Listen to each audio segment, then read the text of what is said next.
Welcome to Relationship Maintenance. My name is Trey Kearney. I'm a certified life and relationship coach. So I wanted to address this comment that was left on a video about sexless marriages. And we're talking about years and years of sexless marriages. We're not talking about days. We're not talking about months. We're not talking about weeks. We're talking about years. Men are having emotional and physical affairs.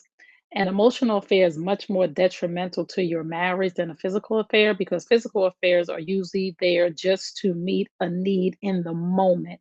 An emotional affair is something that is building a bond.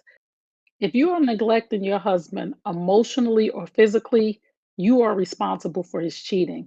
And I know some of y'all gonna say, you cannot blame me for his cheating. I'm holding you accountable for the breakdown in the relationship long before the cheating happened.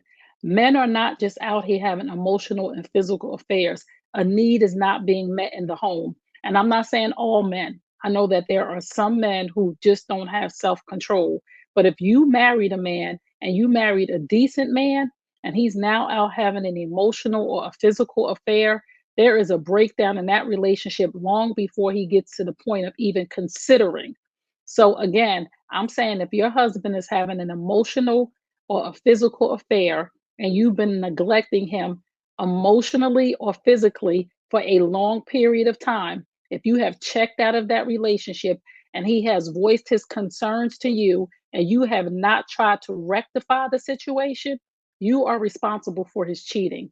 I know that's going to hit some of y'all hard and you're going to think about it. You're going to argue back and forth with me in your head. If this sounds like you, that you have checked out physically, you are no longer sleeping with your husband, and emotionally, you are no longer connected with him and you have become his roommate, I want you to check yourself before you wreck yourself.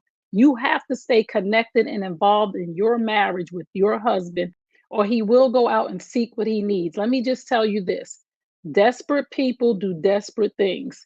Never leave your spouse in a desperate situation for long periods of time because a thirsty person will drink poison. If you don't hear anything else from me today, hear this. Cheating is a symptom of a bigger problem.